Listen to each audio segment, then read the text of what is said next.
días, ¿qué tal ese regreso de feriado, queridos amigos, amigas? Yo de paso les voy contando que estoy muy mal de la garganta, así es que tengo un don para enfermarme en los feriados, pero bueno, aquí estamos y eso les cuento por si escuchan por ahí una tos, un quedarse sin voz, etcétera, sabrán disculpar, queridos amigos, amigas.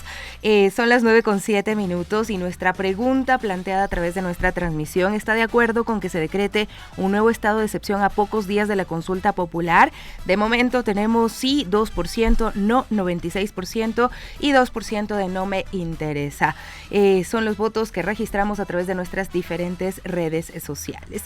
Y de paso también les contamos cómo estuvo este feriado en términos de la evaluación del operativo de seguridad Pichincha Segura, que se desarrolló entre el 1 y 4 de noviembre de 2025 durante el feriado del Día de Difuntos, ¿no? En los ejes viales Aloa, Unión del Toachi y Mitad del Mundo Río Blanco se registró un alto flujo vehicular con un total de 122.588 vehículos que circularon entre la sierra y la costa.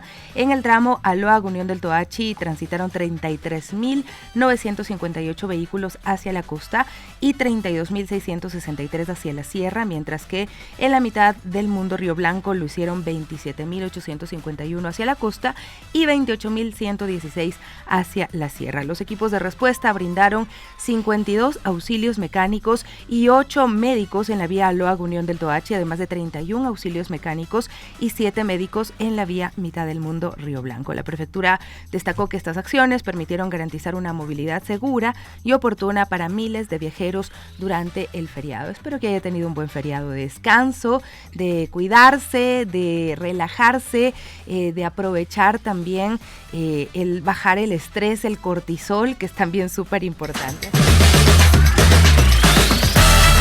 Bueno, gracias a la gente que se comunica con nosotros de esta mañana, qué bien tenerlos junto a nuestra transmisión en redes sociales desde Radio Pichincha Multimedia.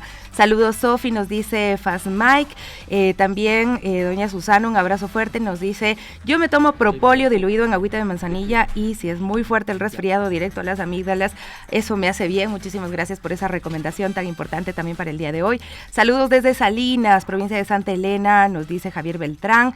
Y pues Margarita Romero también, muchísimas gracias a toda la gente que está conectándose esta mañana con nosotros. Y bueno, vamos a seguir con los temas de esta mañana importantes. El asambleísta de la Revolución Ciudadana, Luis Fernando Molina, presentó la semana pasada los resultados de una fiscalización realizada al Ministerio de Inclusión Económica y Social, al MIES. Según su informe, existen pues presuntas irregularidades en la entrega de kits denominados solidarios, varios de los cuales habrían sido distribuidos durante la campaña electoral, ¿no? Esta investigación también pues tiene un antecedente, una investigación periodística que reveló que el MIES ha recibido contenedores desde SENAE y a solicitud del entonces ministro Harold Burbano, viceministro, hoy ministro, y Molina pues señala que estas entregas carecerían de informes técnicos y seguimiento a beneficiarios, ¿no? Sobre estos hallazgos pues vamos a ampliar, ya está con nosotros el asambleísta Luis Fernando Molina. Muchísimas gracias por acompañarnos aquí en las Guarmis. Y bueno, estábamos escuchando la semana pasada sus declaraciones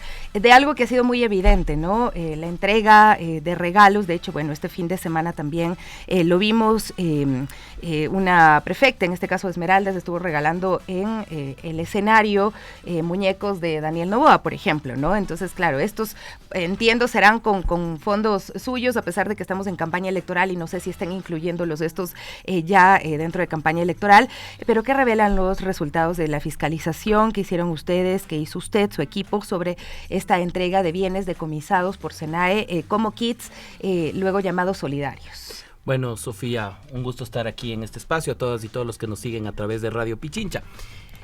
En el mes de agosto, Plan B, el medio digital, revela una investigación sobre la entrega de 3,000 kits en San Miguelito, en la provincia de Tungurahua, en Píllaro, y Plan B lo que hace referencia es a unas primeras 3 irregularidades. La primera, que se habría obligado a las personas a asistir y a recibir los kits.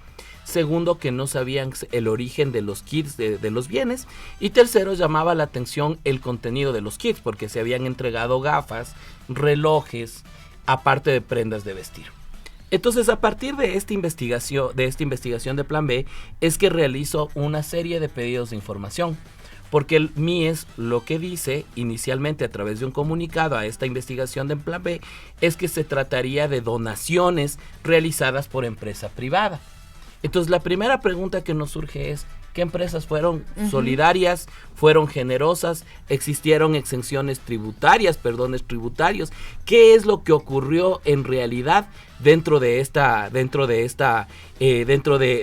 donaciones? Entonces ahí cae el MIES en una primera contradicción, porque luego en los pedidos de información me responde y me dice, no, es SENAE, son las aduanas las que nos entregan contenedores de bienes para que nosotros donemos de acuerdo a los criterios técnicos del MIES. Que esto proviene de bienes decomisados, o bienes en abandono. Entonces ahí va la segunda contradicción, porque cuando se solicita la información a SENAE, que no me contestó, sino fue Contraloría, resulta que los bienes no tienen pues los 10 años de antigüedad, sino apenas serían 2023 y 2024. O sea, ahí hay una irregularidad, ¿no? Por supuesto, porque no se sabe cuál es el origen. Y ventajosamente Contraloría General del Estado, cuando me entrega el informe de todos los contenedores, entonces encontramos el patrón completo, que no era que las aduanas le entregan porque necesitaban deshacerse, sino que la señora, ahora ministra de Gobierno, Rovira, cuando fue ministra, y el mismo ministro Burbano, cuando en su calidad de ministros, ellos mismos firman oficios pidiéndole a aduanas, entrégueme electrodomésticos, entrégueme menaje de casa, entrégueme menaje de cocina, necesito prendas para vestir a las aduanas, y las aduanas le entregan estos contenedores. Pero esto abre una lista de aproximadamente 23 contenedores que suman 12 millones y medio de dólares y más de medio millón de bienes que no tienen un informe técnico, no existen actas de entrega-recepción del ingreso, de la salida de los bienes, tampoco existe una justificación de quiénes habrían sido los beneficiarios, y como yo digo, la pieza del rompecabezas que le faltaba es que cuando uno revisa las redes sociales del Ministerio de Inclusión Económica y Social, ahora Ministerio de Desarrollo Humano, encuentra un patrón.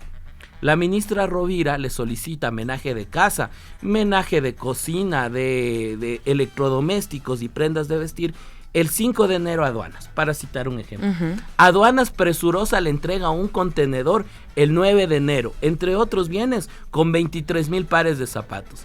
Y resulta que ese mismo 9 de enero hay un anuncio del MIES que ha regalado kits solidarios en Imbabura.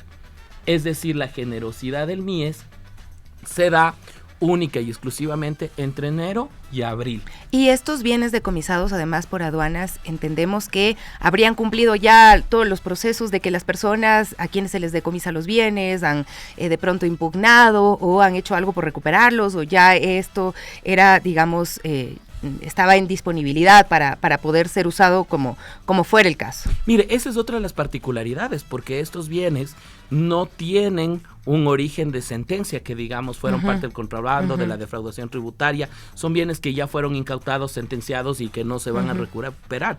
Son bienes que provienen de indagaciones previas, que significa que si estas indagaciones previas o los procesos terminan o determinan que no hubo el presunto delito, ¿quiénes van a cubrir con los valores de estos bienes?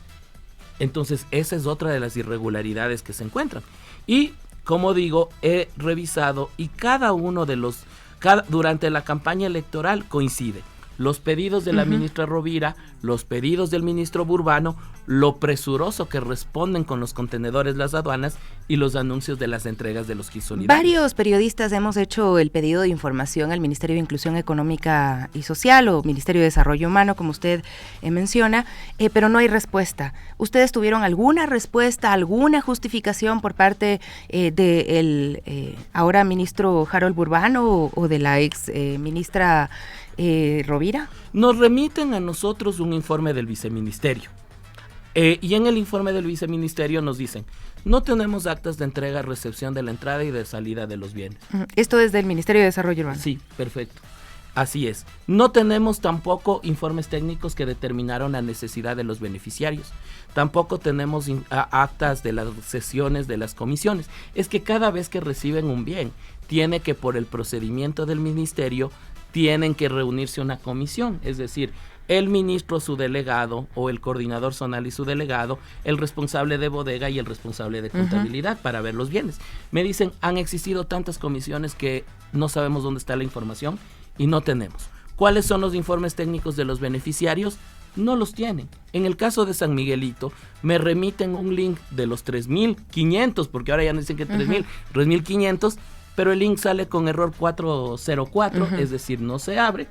Y cuando le digo, ustedes deben tener un informe de seguimiento para saber que se haya dado un buen uso de los grupos de atención prioritaria, me dicen, no tenemos esas actas de seguimiento. O sea, no se sabe a quién le dieron. Exactamente. Y los números no cuadran, porque, por ejemplo, si es que se entregaron en este momento, en enero, 23,000 pares de zapatos. No sabemos si es que se entregaron los 23,000 pares de zapatos en las comunidades, en Imbabura, y a eso usted le sigue sumando 3,800 pares, 138. Entonces, estos bienes no tienen una claridad, pero de las informaciones no suma el 500,000 de bienes que habrían sido entregados.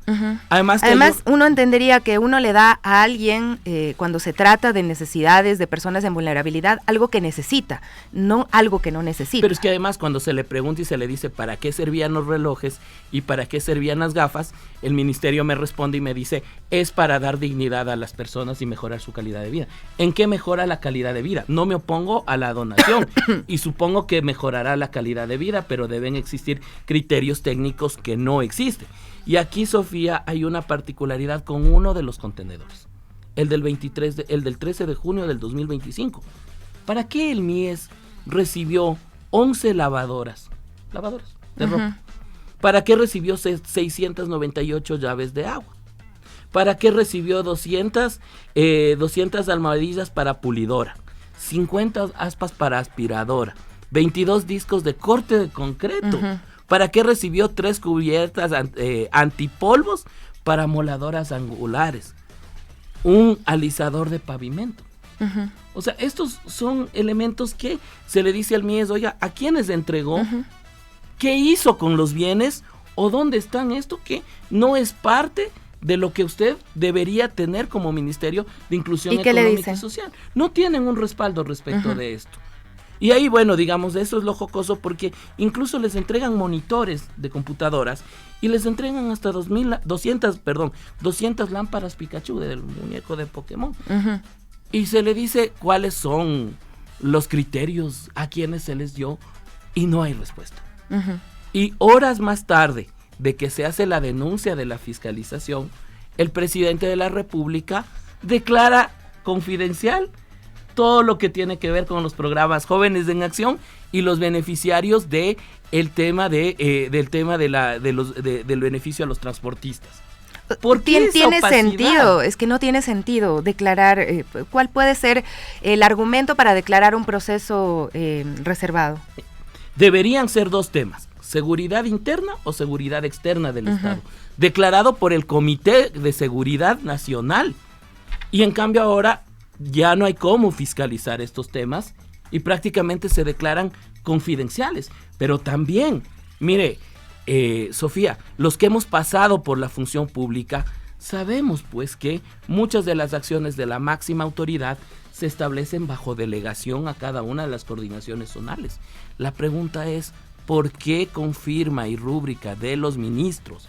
De los ministros se pedía electrodomésticos, menaje de casa, menaje de cocina, menaje de sala. ¿Con qué beneficios? Porque aquí tenemos únicamente lo que nos ha remitido Contraloría. ¿Y qué menaje de casa? ¿Y qué electrodomésticos se entregaron al Ministerio de Inclusión Económica y Social, hoy Ministerio de Desarrollo Humano? Entonces muy probablemente debe haber información que no tenga la Contraloría y que repose en los no sé si repose en los inventarios del MIES o que hubieran sido solicitados. ¿Y qué responsabilidades podrían derivarse si se confirma además el uso político de estos bienes? Mire, eso a mí me llama la atención porque justo hoy antes de venir a la entrevista, realmente una respuesta, ¿qué le puedo decir? No le podría decir una respuesta inocente, pero una respuesta con una ausencia de argumentos, me responde el Consejo Nacional Electoral en una situación similar, porque la semana anterior yo le solicité un pedido de información y le dije, ministerio, si hay brigadas sociales que se hacen en campaña, digamos, ustedes tienen que controlar, porque el 207 dice que no puede entregar obras, no puede hacer brigadas sociales durante campaña. ¿Sabe cuál es la respuesta del Consejo Nacional Electoral? Que las publicidades se han dado en redes sociales y que no pueden regular las redes sociales. De acuerdo, pero todas esas informaciones de redes sociales se transformaron en actos públicos, pues. Se hicieron las entregas y para eso sí está el Consejo Nacional Electoral. Entonces supondría que en estos temas me van a responder que como se hicieron los anuncios en redes sociales no pueden entrar a controlar. Y este es el sin control que tiene en este momento el Consejo Nacional Electoral respecto de temas electorales. Porque insisto, solo para darle las fechas, el 9 de febrero, el 15 de febrero, el 21 de febrero, y puedo seguir con la lista, el 23 de marzo, y la última del 18, el 11 de abril, todas las fechas coinciden con las entregas que habría realizado el ministerio en medio de una campaña electoral. Incluso las aduanas, un día antes de que se lleve a cabo la marcha en el mes de agosto de respaldo al presidente de la República, anunció que había entregado prendas de vestir, ya ahí sí, las aduanas. Entonces, supongo que la generosidad también está entre agosto y septiembre. Mi fiscalización es hasta agosto. Posterior a ello, y en estos momentos, supongo que también existe la misma generosidad que ahora es confidencial y reservada. Es grave lo que usted está mencionando porque da cuenta de varios temas, ¿no? Primero, la falta de controles y una política clara sobre el tema de las donaciones, por ejemplo, de lo que realice el MIES. Ahí, pues no sé si es que dentro de la ley ya está establecido o si es que hay que hacer reformas también para que sea mucho más claro el tema.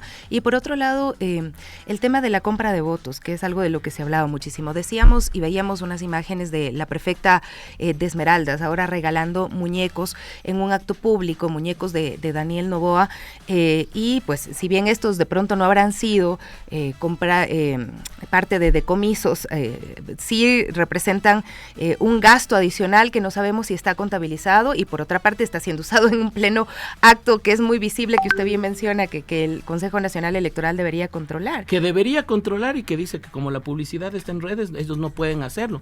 Mire, el Departamento de Promoción Electoral del Consejo Nacional Electoral, con funcionarios que le pagamos los ecuatorianos del sueldo, tienen dos misiones. Está revisando los medios de comunicación y adicionalmente a eso está asistir in situ a los lugares y decirles, miren, esto está prohibido. Y eso, lamentablemente, el Consejo Nacional Electoral, una de dos, o no lo tiene claro o lo tiene claro y guarda un silencio incómodo y cómplice en estas circunstancias. Pero cuando se trata, por ejemplo, de otras situaciones como de intentar proscribir políticamente a la Revolución Ciudadana, cuando se trata de impulsar de oficio acciones electorales en contra de dirigentes indígenas, en contra de dirigentes de la CONAIE para evitar su participación en estos procesos electorales, entonces ahí sí el Consejo Nacional es diligente. Esa diligencia que se da para quienes ejercemos oposición política debería existir también para un control adecuado del gobierno. Ha habido muchos casos que son muy evidentes, el tema de las cocinas de inducción, por ejemplo, que terminaron vendiéndose en Marketplace, ¿no?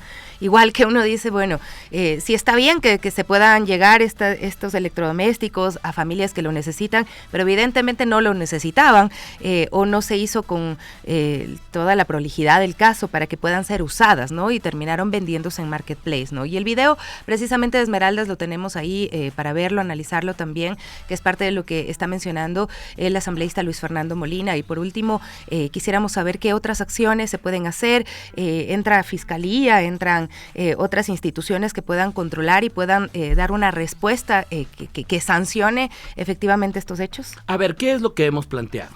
Hemos planteado en primer lugar que Contraloría General del Estado tiene que abrir un examen especial sobre los 23 contenedores y tiene que Contraloría realizar su misión.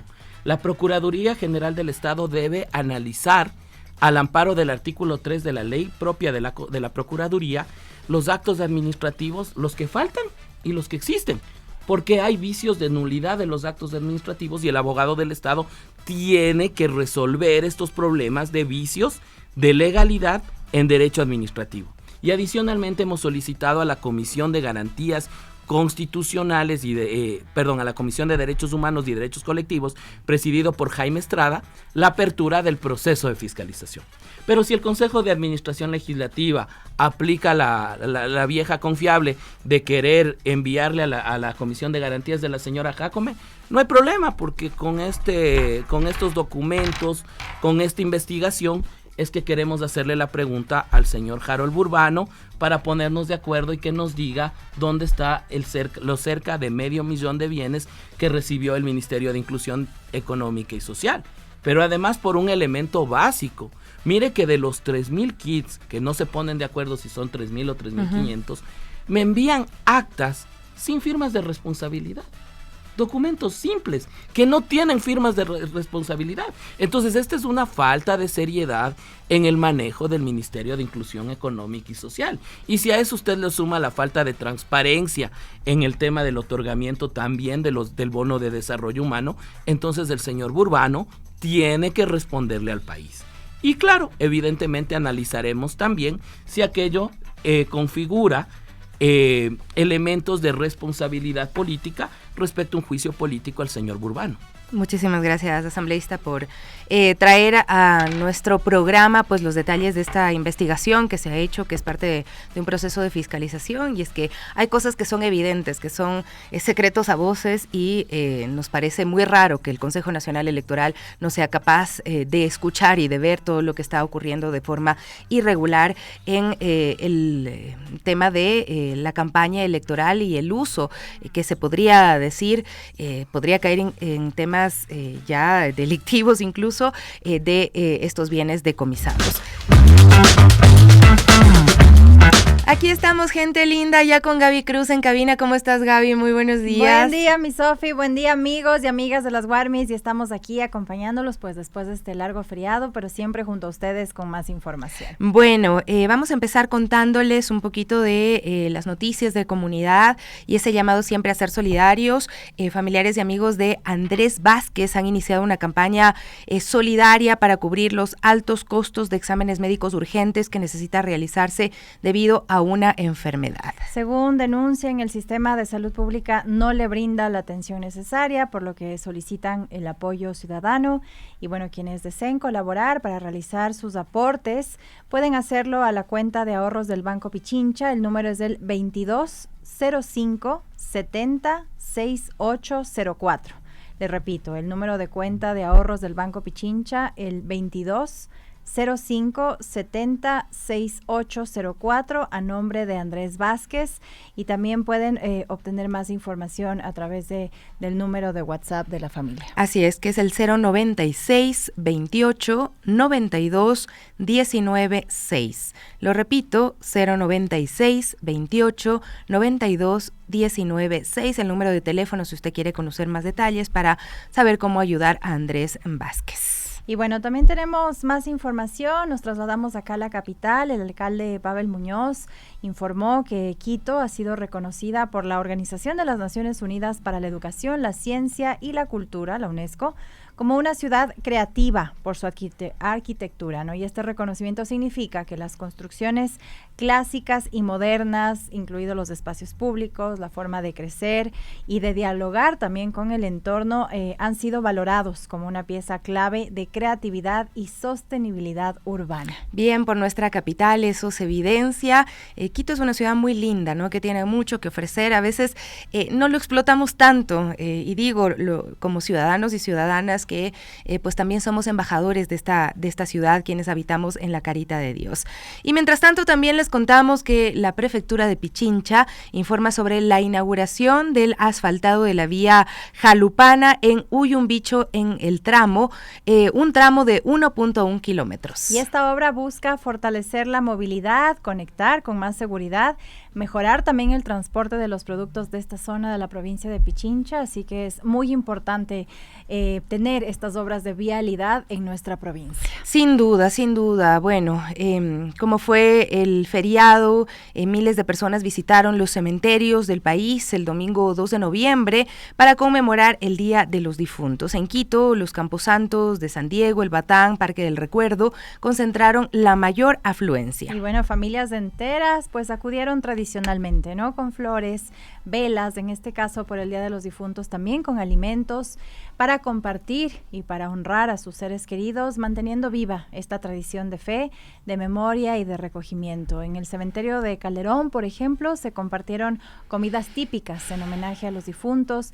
Esta jornada también sin duda impulsa la economía local con lo que ya mencionábamos, ¿no? Las flores, la venta de flores, la venta de alimentos, también de estos artículos conmemorativos, las velitas, algunos recuerdos, así que es una fecha que también mueve, ¿no? La economía, pero que sin duda enaltece esta tradición de fe que tenemos en el país. Así es, bueno, en nuestro país no siempre se hacen altares, pero sí en otros países, y por ejemplo había visto que en México estaban personas y los nombres de las personas fallecidas por la violencia estatal también, como Efraín Fuérez, Rosa Paqui, José Guamán, estuvieron en altares en otros países recordados por compatriotas ecuatorianos, también los nombres de los niños de las Malvinas estuvieron ahí presentes, ¿no? Es una fecha para recordar a nuestros seres queridos y también, por supuesto, para nombrar a quienes no están por la violencia estatal. Nos parece importante también que estas iniciativas se hayan cruzado un poquito, ¿no? Para dar a entender también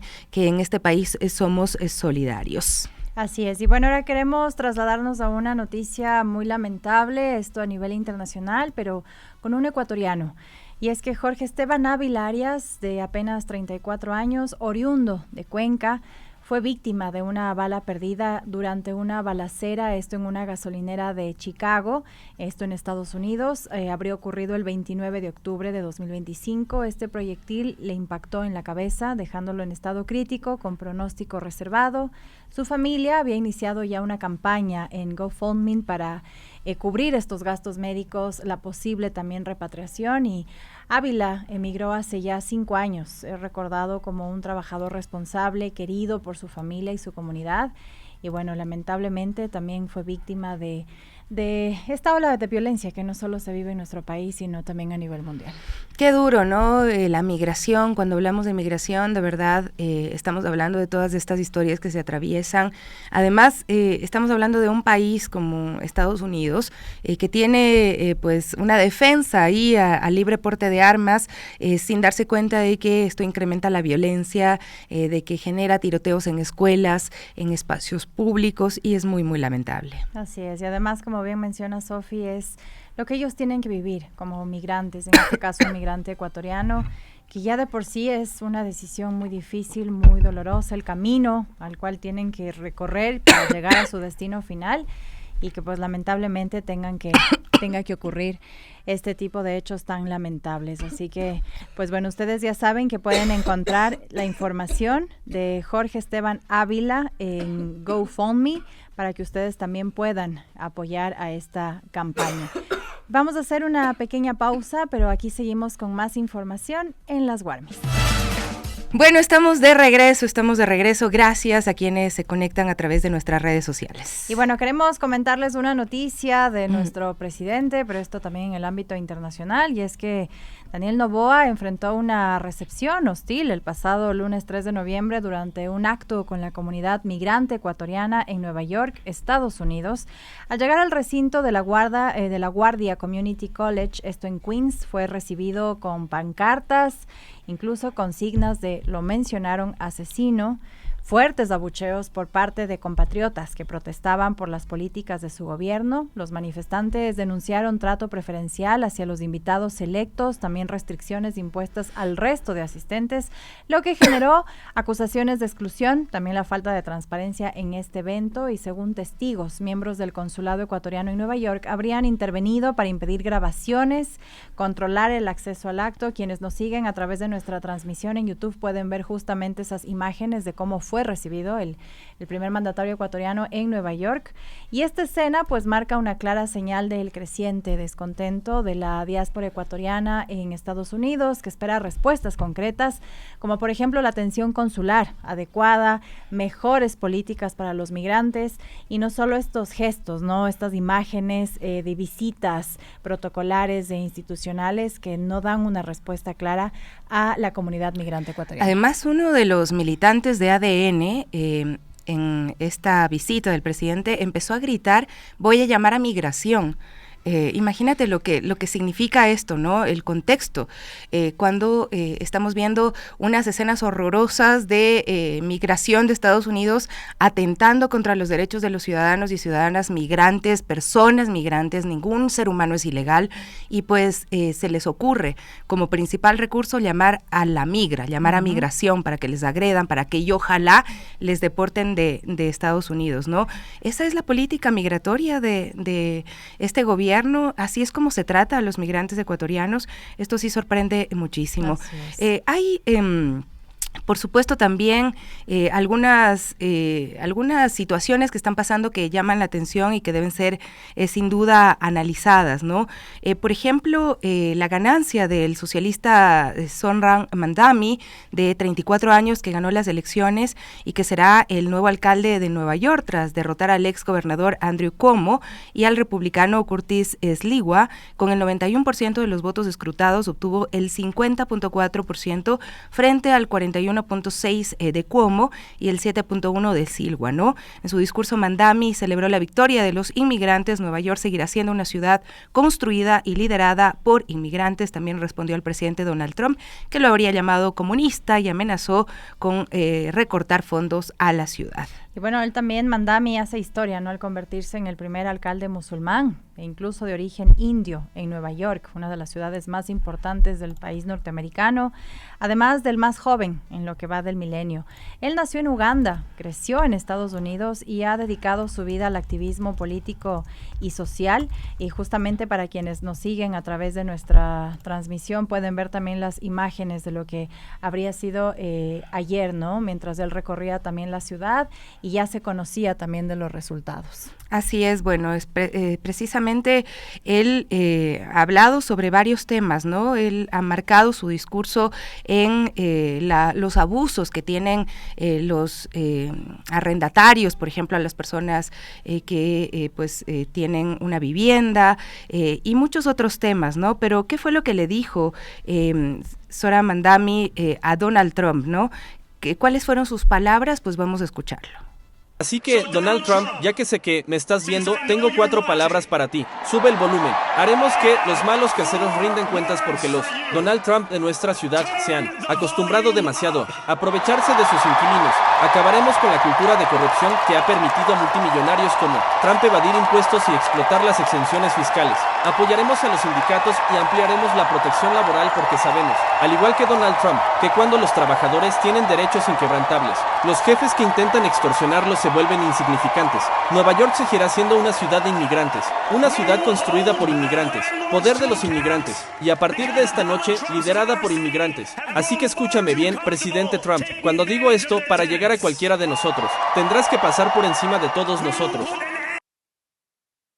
Discurso súper fuerte, ¿no? Muy, muy fuerte. También mencionó si hay alguna forma de aterrorizar a un déspota, pues refiriéndose al presidente de los Estados Unidos, es desmantelando las condiciones que le permitieron acumular poder. También mencionó Mamdani, y es que aquí hace un acto de reflexión, ¿no? Sin duda, Nueva York es una de las ciudades del mundo donde convergen diversidad de culturas, también de diferentes países, tantas personas, y es aquí donde se evidencia, ¿no? Justo en el electorado, en quienes acuden a las urnas y se manifiestan de esta manera, ¿no? En escoger a una persona que realmente represente a la mayoría de quienes viven ahora en esa ciudad. Bueno, hay que decir que también influyen temas como el tema Palestina, por ejemplo. Creo que eso es algo que no hay que perder de vista, cómo han sido tratados los estudiantes, las personas que han protestado, que han alzado su voz en contra del genocidio, por ejemplo, y que hay una respuesta también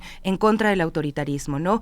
Su victoria además se construye, como decía Gaby, miles de voluntarios que tocaron puerta a puerta, una propuesta centrada en la justicia social, que nadie tenga que elegir el pagar alquiler o comprar comida, ¿no? Él ha defendido muchísimo la vivienda asequible, la protección de los inquilinos, la sanidad universal. Sí, entre las propuestas también congelar estos alquileres de millones de dólares en apartamentos. Sabemos que Nueva York tiene una tasa de alquiler altísima, promover el tema de la vivienda pública, fideicomisos comunitarios, justamente es esto, ¿no? Pensar en las distintas realidades que habitan en Nueva York. Así es, y bueno, a pocos días de la consulta popular y el referendo del 16 de noviembre de 2025, precisamente la mirada se posa en el exterior, ¿no? Donde residen miles de ecuatorianos y ecuatorianas que también se preparan para ejercer su derecho al voto, ¿no?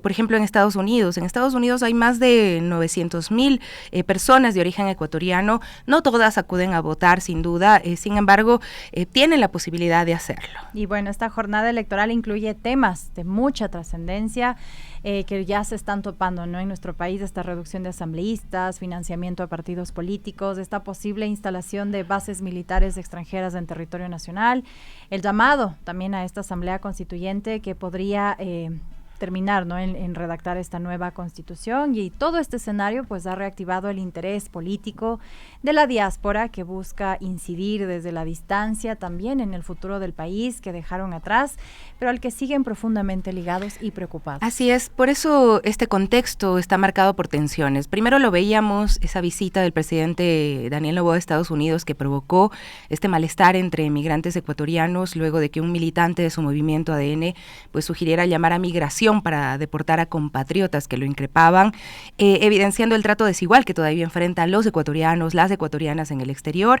Se suma la nueva ola migratoria que continúa creciendo, motivada por las crisis, por la urgencia de políticas públicas más humanas en el país, y también, bueno, creo que hay que analizar este contexto, ¿no? De esta reciente elección también de Zoran Mandami como alcalde de Nueva York. Y además porque les dijo de migrantes, este símbolo que ya lo mencionábamos del avance de las comunidades diversas en esta ciudad y también en la política estadounidense, y se convierte en un referente de esperanza para millones de estadounidenses. Y justamente para hablar de todo este tema, de todo este panorama, profundizar estos hechos, queremos conversar con Carolina Franco. Ella es periodista, activista en temas migratorios, justamente sobre el papel político, este papel simbólico ciudadano de la comunidad ecuatoriana en Estados Unidos, bueno, también en distintas partes del mundo, frente a lo que se nos viene este próximo 16 de noviembre, el referéndum y consulta popular. Así que, Carolina, muy buenos días, bienvenida a las Warmis, no sé si ya la tenemos con Así nosotros. es, empezamos con el tema del día. Tema del día.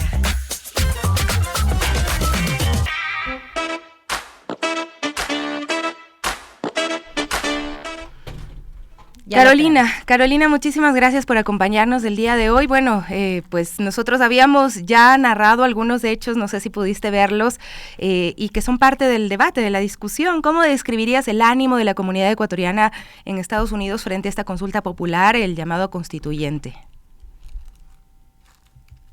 Si nos ayudas activando tu micrófono, Carolina, por favor. Hola, ¿me escuchan ahí? Ahí te escuchamos. Perfecto. Gabriela y Sofía, muy buenos días y gracias por la invitación. Bueno, no puedo iniciar esta entrevista, realmente emocionada por el triunfo ayer de Mandani, de Zoran Mandani. Él es parte de la organización más grande socialista y progresista de los Estados Unidos, muy conocida como la DSA, donde también soy miembro. Existen muchas comisiones en Nueva York y la DSA está a lo largo de los Estados Unidos, con su mayor líder, que es Bernie Sanders.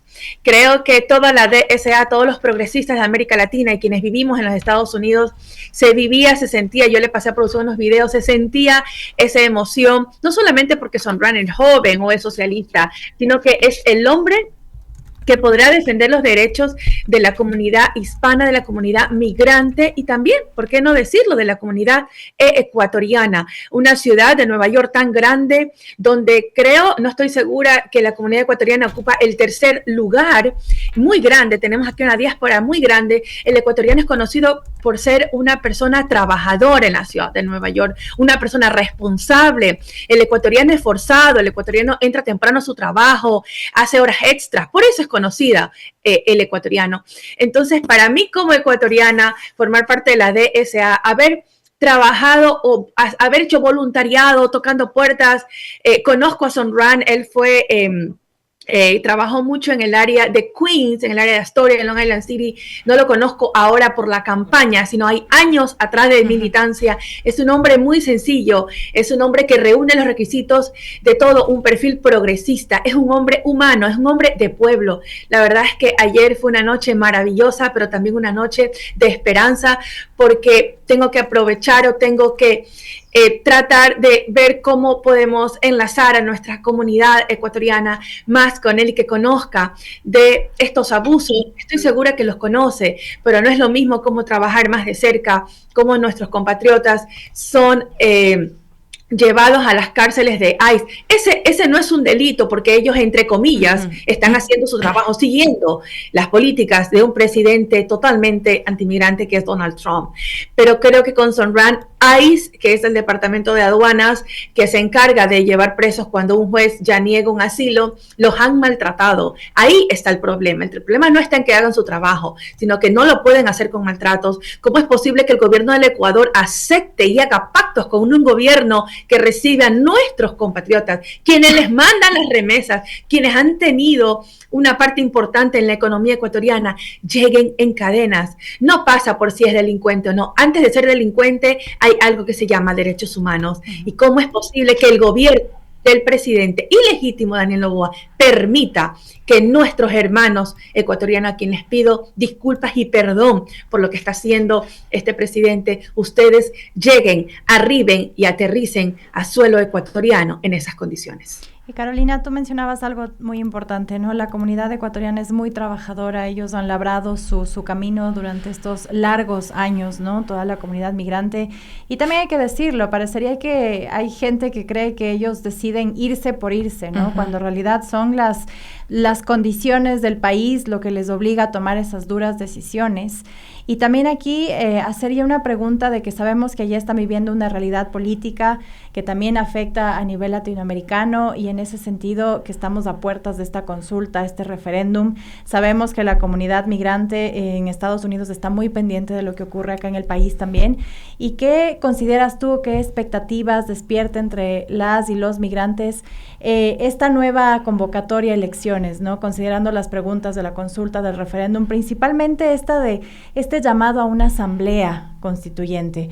¿Cómo miras tú las expectativas de la comunidad migrante respecto a estos temas?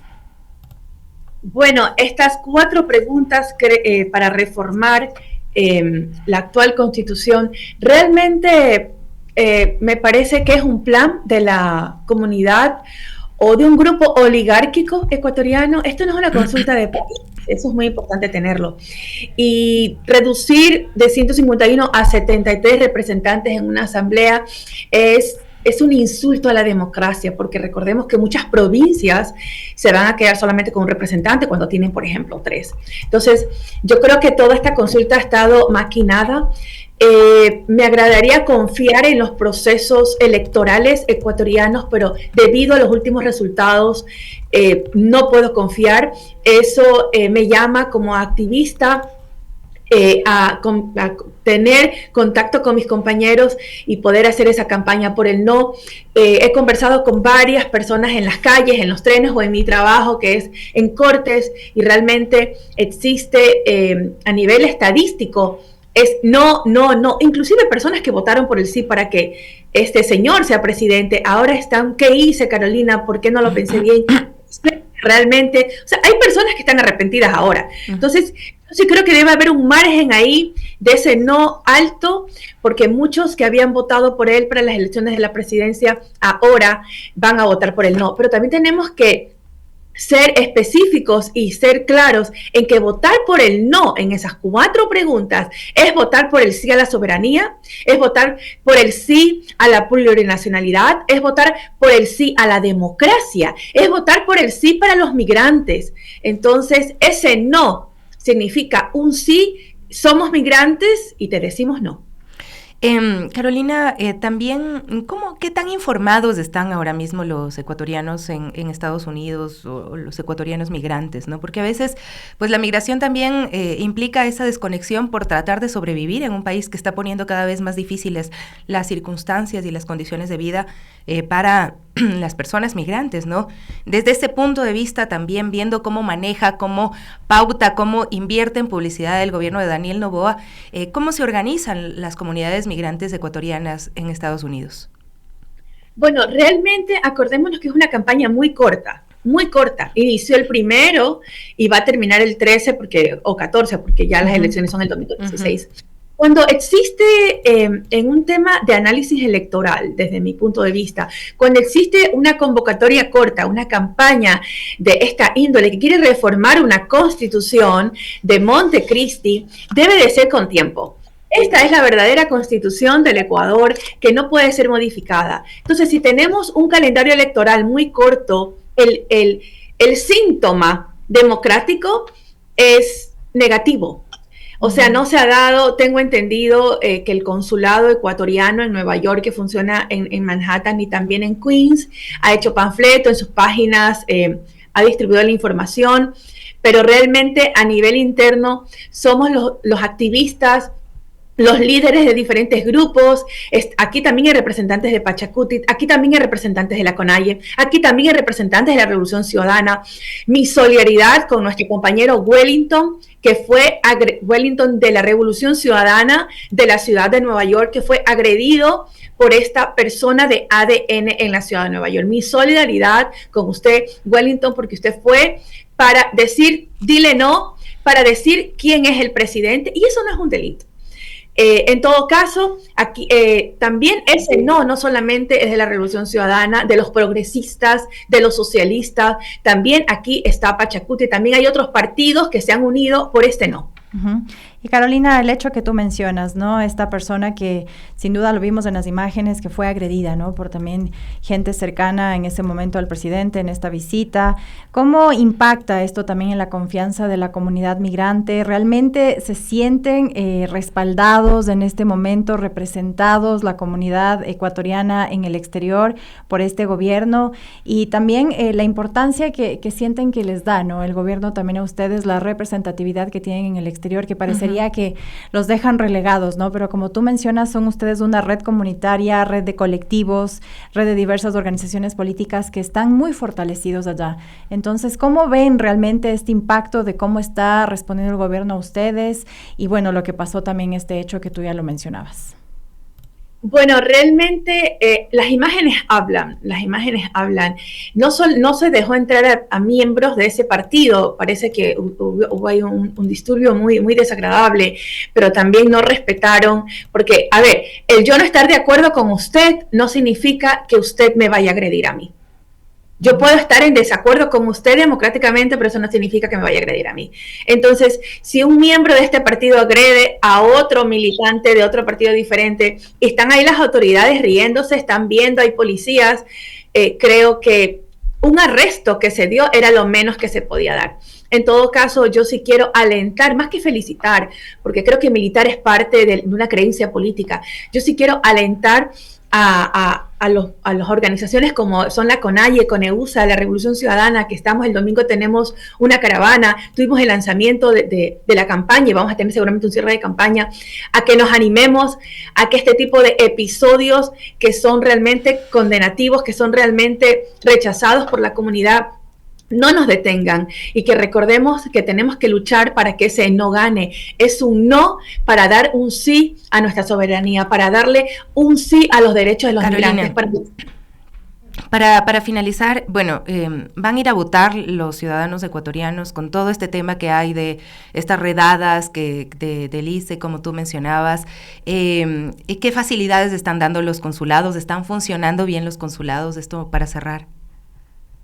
Bueno, realmente las facilidades es vaya a votar, es un panfleto que te dice de 9 a 5, de 9 a 7, no recuerdo muy bien el horario, no existe por ejemplo, no existe un bus, ¿verdad? Tenemos un barrio que se llama Corona, donde hay muchos ecuatorianos, la mayoría, el 90% no tienen documentos. Sería lo correcto que alguien que exista como un transporte para que los proteja, porque muchos de ellos no salen, no van a trabajar por miedo a que existan detenciones por ICE.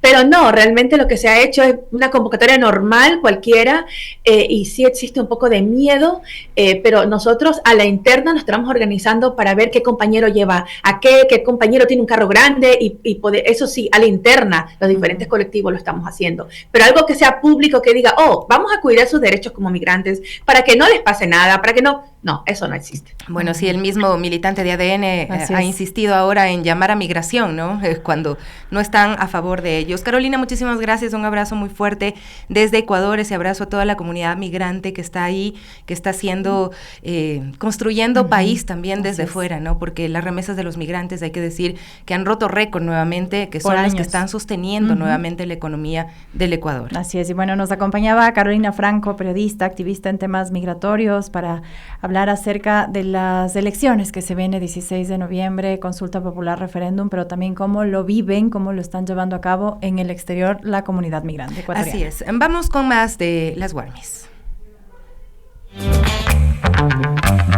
Reportes en vivo.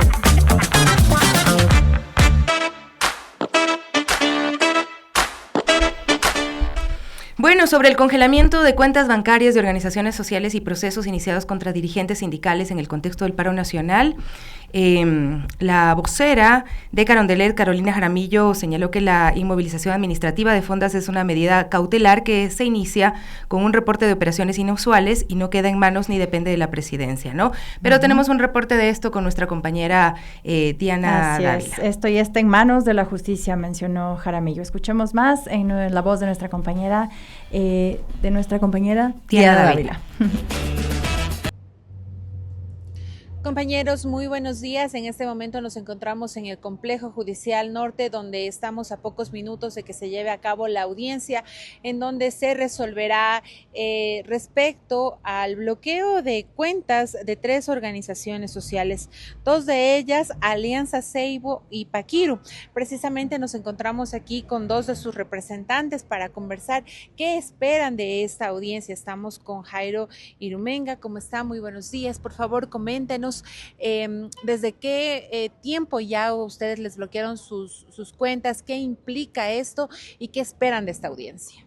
Muy buenos días a todos los amigos que nos escuchan también. Nosotros a partir de la fecha 6 de octubre estamos congelados nuestras cuentas. Nos dimos cuenta porque quisimos entrar en nuestra cuenta y luego nos dimos cuenta de que no podríamos entrar. No pudimos hacer movimiento, ni pagar a nuestros proveedores, ni pagar pago a nuestros trabajadores. Entonces, a partir de esa fecha, desde el 6 hasta hoy día, en ese momento, estamos congelados de las cuentas. ¿Tuvieron alguna respuesta de la superintendencia, de alguna institución pública, de las razones por las cuales les bloquearon sus cuentas? En el momento que nos dimos cuenta que estuvimos congelados, nosotros acercamos al Banco Pichincha para preguntarle por qué no pudimos mover cómo es el dinero. Entonces el banco no supo dar ninguna respuesta, solamente literal lo que nos pudieron decir son órdenes externos y de la cual nosotros no sabíamos. Entonces por la cual nuestros abogados nos acompañaron y luego solicitaron como queriendo saber de dónde vienen las órdenes, y luego de algunos días, casi una semana, supimos cuál era nuestro caso. ¿Cuál había sido? ¿Fue una retaliación política como lo han denunciado algunas organizaciones sociales? Así mismo es, y por ende hoy estamos aquí en ese complejo viniendo a escuchar también, cuáles son las razones de que nos congelaron nuestras cuentas, porque nosotros no somos ninguna organización criminal, ninguna organización como nos ha tildado el gobierno, digamos, actualmente como terroristas. Nosotros no somos terroristas, somos pueblos y nacionalidades que estamos trabajando por nuestras comunidades. ¿A qué se dedica, por ejemplo, la organización a la que usted representa? A la organización que yo represento, cómo hacemos el trabajo por defensa de nuestro territorio, defensa del agua, defensa de nuestros bosques, cómo trabajamos en temas de educación, trabajamos en temas de instalación de sistemas de solares, instalamos también sistemas de agua de lluvia, también fortalecimiento a las mujeres y la educación propia que estamos construyendo. Entonces, estas son las principales actividades que hemos venido realizando, por la cual en esos últimos, o digamos en esas últimas semanas, no hemos podido lograr, pero también hemos decidido no quedarnos con los brazos, sí, así mismo. y de la cual nosotros hemos solicitado a nuestros amigos, a nuestros aliados que nos apoyen y normalmente estamos caminando. Muchísimas gracias. También estamos aquí con Luis Canelos, él es representante de la organización Paquiro. Me imagino que están en las mismas circunstancias. Esto lo tomarán ustedes también como una respuesta política ante también su vocería respecto a lo que ha sido la gestión de la administración de este gobierno, ¿no? Sí, muy buenos días, un saludo a toda la ciudadanía del país. Sí, efectivamente nos encontramos aquí en la ciudad de Quito, en el complejo judicial, justamente en la audiencia que nos ha correspondido este día. Uno, para conocer, digamos, de manera legal cuáles fueron las motivaciones para las cuales fueron congeladas nuestras cuentas. Bueno, a raíz de las últimas movilizaciones que la CONAIE convocó, nosotros hemos sido siempre activos, ¿no?, de la defensa del territorio, de la defensa de los derechos colectivos, de la defensa de todos los derechos que son afectados. Ante eso, creo que, o sea, más allá de una situación, investigación por delitos de corrupción y como bien lo dice, crimen organizacional, creo que más allá de eso es una persecución política desde el gobierno. Y por eso justamente nosotros hoy nos encontramos aquí para conocer cuáles fueron las motivaciones, por qué fueron congelados, nunca fuimos notificados. Nosotros simplemente nos dimos cuenta cuando queríamos, bueno, la compañera tesorera quería acceder a los fondos para hacer una, digamos, una transacción. Nos supo informar que no se podía ingresar y luego fuimos, digamos, al banco y tampoco nos pudieron dar información que venía, digamos, las disposiciones desde acá arriba. Entonces, ¿a qué se dedica la fundación que usted pertenece? Bueno, nosotros no somos una fundación, somos una organización política, digamos, de pueblos y nacionalidades. Entonces, nuestra nacionalidad yo represento como nacionalidad quichua de Pastaza, o en nuestro propio idioma Pastaza, Kikin, Quichua, Runaguna, Paquiro. Entonces nosotros prácticamente nos dedicamos a la defensa del territorio, a la defensa de los derechos colectivos, a la legalización de los territorios, ¿no es cierto? Y a fortalecer nuestro gobierno propio, nuestra autonomía, autodeterminación. Entonces digamos, somos una organización de pueblos y nacionalidades, prácticamente en la provincia de Pastaza. Recordar que la provincia de Pastaza es la más grande del país, donde estamos 7 nacionales de la provincia, entonces una de las cuales es la nación de Quichua de Pastaza, la más grande de la provincia territorialmente, casi el 40% del territorio pertenece a la nación de Quichua de Pastaza, alrededor de 200 comunidades, casi 25,000 habitantes. Entonces nosotros representamos a la nación de Quichua de Pastaza. ¿Qué esperan ustedes de esta audiencia? Bueno, esta audiencia, primero que el juez nos diga cuáles fueron las motivaciones por las cuales fueron intervenidas nuestras cuentas, cuáles fueron las irregularidades que se vieron en nuestras cuentas, porque nosotros como organización no recibimos ni un centavo desde el Estado. Todo es a base de, digamos, de gestiones, a base de cooperación nacional e internacional para fines específicos, por ejemplo, para la legalización de territorios, para construir, digamos, un protocolo de consulta previa, libre e informada que estuvimos también nosotros desarrollando para fortalecer a nuestros gobiernos territoriales. Entonces, digamos, ha sido todo un trabajo más territorial enfocado al fortalecimiento organizativo. ¿Hay alguien representando aquí al Estado para dar una respuesta, tal vez, no? Bueno, aquí está, digamos, la defensa legal de la UAFE. Veamos y aspiremos, porque ellos son la entidad que nosotros nos están, digamos, realizando todos estos trámites legales. Entonces vamos a ver cuáles son las respuestas. Muchísimas gracias. Esto es lo que les podemos informar desde aquí, desde la Unidad Judicial Norte, donde se llevará a cabo la audiencia para resolver la situación de estas 3 organizaciones sociales que, como lo acabamos de escuchar, pues se dedican a la defensa de la naturaleza, y la otra, por ejemplo, es filial de la CONAIE, y por eso pues también se sumó a las medidas de hecho que se dieron hasta hace pocas semanas. Es lo que les podemos informar hasta el momento, les estaremos brindando detalles más adelante. Continuamos con ustedes. Dianita, muchísimas gracias por ese reporte, y precisamente lo que habíamos mencionado, ¿no? A este tema, de alguna forma se refirió a medias la vocera del gobierno nacional. Así es, tenemos más información en el siguiente video donde podemos escuchar sus declaraciones. Una vez superado el paro nacional, quisiera saber cómo van a procesar, si van a mantener a través de diferentes instancias del gobierno, el congelamiento de cuentas de las organizaciones sociales, tales como la Fundación Pachamama, por ejemplo, y los procesos iniciados contra varios dirigentes sindicales, activistas, que se les ha abierto investigaciones previas a propósito del paro. Gracias. tú te refieres a la inmovilización administrativa de fondos. Esta es una medida cautelar que, si bien inicia con un reporte de operaciones inusuales, no se queda en manos ni depende de la Presidencia de la República. Esto ya está en manos de la justicia y son procesos que, entiendo, tienen una línea de investigación. Así que no depende de que la Presidencia de la República tome alguna decisión. Y misma cosa respecto de tu segunda pregunta. Si hay procesos de investigación por personas que estuvieron involucradas en hechos violentos, son procesos que tienen que gestionarse en el ámbito judicial. No depende de la Presidencia de la República que estos procesos se pausen o tomen algún otro rumbo.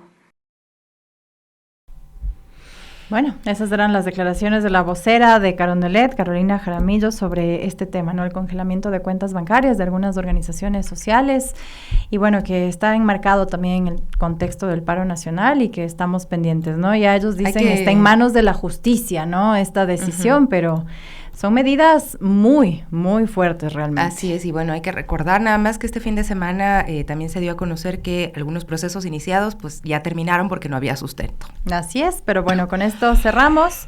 Ustedes sigan conectados a la señal de Radio Pichincha, se vienen las noticias del Quique Show con las Guarmis. Hasta mañana.